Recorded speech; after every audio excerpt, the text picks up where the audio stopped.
On today's show, host Jack Patty, Assistant Commonwealth Attorney Luana Redcorn, Victim Services Director Mary Houlihan, along with Victims Advocate for the Lexington Police Department, Mary Gander, will discuss victim services across our community. Stay tuned for more details on this case.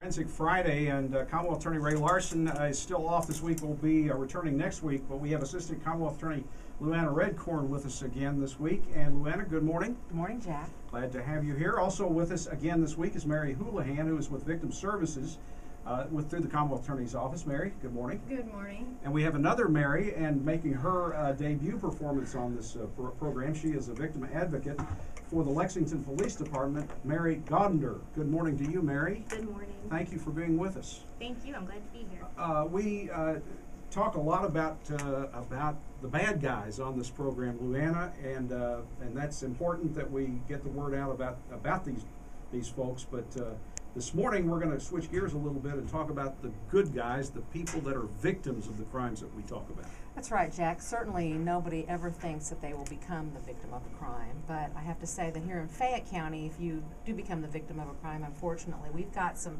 pretty solid services in place to assist people, and that's why the Marys are here today to talk about the services that our office and the police department offer to victims of crime. Great. I would like to start, if we could, with Mary, Mary Gander, to tell us a little bit about what she does, because the police are generally, obviously, first responders, and they get to the crime scene first. They have the first contact with the victim. Our office doesn't get involved until later. So, Mary, tell us just a little bit about the services that the police department has and how you get involved. Sure. Well, there are two victim advocates at the police department, and we serve solely domestic violence, which is adult victims. Anytime the police are called for any type of crime, it could range, unfortunately, from murder to even just a verbal disorder where there may not have been a crime committed. They take a report, and then a domestic violence victim advocate is assigned to the case. We follow up with victims usually within 24 hours to offer them safety planning, any other services that they may need at that point. So, Mary, what is define for us the victim of domestic violence? Who might that be? We get cases that are intimate partner violence, so that could be husband, wife, boyfriend, girlfriend, former domestic partners. We also get family members, so parents, children, grandparents, aunts and uncles. So when we first think about husband, wife, or ex-husband, wife, boyfriend, girlfriend, it's really much bigger than that, it sounds like. It is much bigger than that, although the majority of our victims are from intimate partners, husband, wife, boyfriend, girlfriend. And mostly women. And mostly women, Yeah. That's true. We find that when men are victims, it's often from family members, or else it's a same-sex relationship where there's a male perpetrator as well. But do you get cases like that? We do. We do get several same-sex cases a year. This isn't exactly what you do, Mary, but the officers that respond, the patrol officers generally, do they have some training in dealing with these kinds of situations and the victim right off the bat? They do. Every officer in Lexington receives several weeks of training specifically regarding domestic violence. And especially domestic violence is a different type of crime because the officer can arrest a perpetrator without actually witnessing the crime.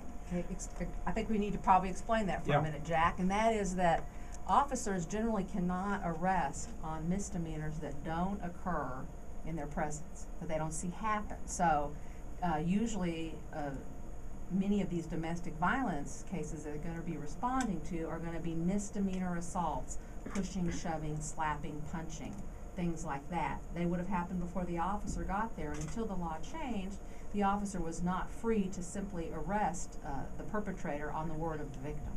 But now it's great because the officers can arrest, and if the perpetrator has fled, which is very common in these cases, the officer can file a warrant and the perpetrator can be arrested later when he's found. Okay, so When did that change? I don't think I could put a date on that, Jack, but it's been several years. I see. Right, so the officers have some understanding of the dynamics of domestic violence. Correct. Which can often be a frustrating crime, I believe, because it's not usually one isolated occurrence. Officers may be being called out to the same house repeatedly, time after time. And that's something that we see fairly frequently is people will ask, well, why does a woman stay in an abusive relationship like this for so long? And I think that's a pretty loaded question. It's unfair to ask because I would rather if we asked, why does a man keep abusing a woman in a relationship for so long? Good point, Jack. Yes, yeah. So the police officers hopefully understand that, and studies have shown that the more times a person is arrested for a crime, the less frequently they will commit, for domestic violence, the less frequently they will commit those crimes. Officially, we are supposed to become involved when the crime has been charged by the police, gone through the district court process, and been waived or held up to grand jury by the district court. At that point, the case comes to our office, and when it is a crime that involves a victim, so a violent crime, again, murder, domestic violence, burglary, rape, sexual assault, these sorts of crimes, a victim advocate is assigned to make contact with the victim and to help them understand the court process and help them as the case goes through the court process because it can be a very lengthy affair. Right. To learn more, tune in every Friday morning at 9 a.m. on News Talk 590.